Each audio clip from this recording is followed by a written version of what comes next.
आपने ऐसा प्रैंक कभी भी नहीं देखा होगा, देखिए वीडियो। चलो भाई साहब है तोता किन्ने दा दे रहे हो पिंजरे समेत? भाईजान 30,000 का मिलेगा तो अभी मजा आएगा ना भिड़ो। भाईजान बड़ा महंगा दस रहे हो यार, इंज की मैं तेरे तो डर भी ने कैसा प्रैंक किया, वो बेचने वाला भी हैरान हो आंदा पिया। अच्छा उत्ते उठो ना, देखो अपने क्या ओ जेड़ा भाईजान है सामने है ब्लैक है। हाँ वीडियो थोड़ा लंबी है, जुड़े रहिएगा।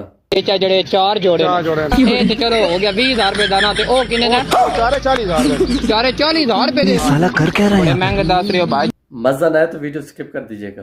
यार इंज के में इतने महंगे दस रहे हो। ओ हेलो तोता भी चुके गया सरकार अगर हम करें तो करें क्या, बोले तो बोले क्या। भाईजान ने पिंजरे ही आई खाली मेरा नहीं अखा पट के वेख जरा भाईजान अखा पाड़ आने मैं अपनी तोता है कमाल है यार। चाहिए आवाम को पूछा ही कौन है इससे ते भाईजान तोता तोड़ा मेरी जान 30,000 60,000 भरने तो जाने हां भाईजान 60,000 भाईजान डबल नहीं तुस मैंने 30,000 तोता है 30,000 का पिंजरा है इस पिंजरे विच आई तोता आई ते किरी है तो कोई गैप कितना मैंने के बड़ा दे मैं किते गैप कीता है आई खाली पिंजरा खाली नहीं तोता ही बात सही तोता ही जनाब पिंजरे में ठीक है ना हुन असि दुकानदार हां साड़ियां खोलियां चार है अच्छा पता होंदा बेस्ट पिंजरे जे शे जनाब कर रखे दे पीछे कैमरा लग गया प्रैंक कर रहे और ले आ रहे तू समझा? ओ ਤੁਹਾਡਾ पिंजरा ठीक है वीडियो बना रहा ते प्रैंक कर रहा है ठीक है मजाक कर रहा है ठीक है